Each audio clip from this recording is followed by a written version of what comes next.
Planet games have their following, but it's not exactly Capcom's most beloved series, which meant it was a bit of a surprise when Lost Planet 3 was announced earlier this year. This is a complete departure from form. Instead of a co-op third-person shooter, this is a narrative-driven single-player action game that's part Dead Space and part MechWarrior. Lost Planet 3 is set before the other two games in the series, and follows the story of the first ever settlers on the inhospitable planet EDN-3. It stars this chap, Jim, a rugged, red-headed American everyman, working in these extreme conditions to support his wife and child back home on Earth.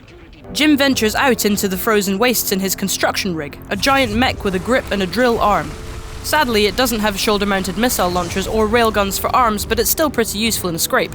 Through the windscreen, you can see electrical storms brewing in the distance, and violent blizzards billowing across the tundra. But you're not invincible. The mech can freeze over in a storm, leaving you vulnerable to whatever unpleasant creatures are out there. On foot, combat feels a lot like the old Lost Planet games, all about diving around and emptying clips of ammo into orange weak spots. Let an acrid get too close though and you'll have to fight it off with a knife. It's pretty tense. When you explore too far from your rig, the minimap and communications start to fail, leaving you feeling very exposed. In the mech, meanwhile, you feel much more powerful, grabbing hold of giant enemy crab claws and drilling them off whilst orange goo splatters across the cockpit. Once you get indoors to explore a creepy abandoned base, the atmosphere of the game changes completely, suddenly transforming into something closer to survival horror.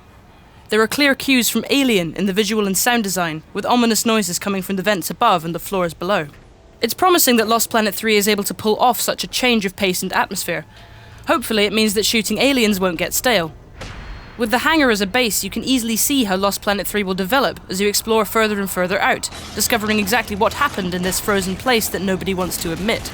We already knew that Lost Planet 3 looked impressive in a hands-off demo, so it's reassuring to discover that it's a lot of fun to play as well. If it can sustain this level of tension and excitement over the course of the whole game, we'll be very happy indeed. Lost Planet 3 is out in 2013. For all you need to know, stay tuned to IGN.com.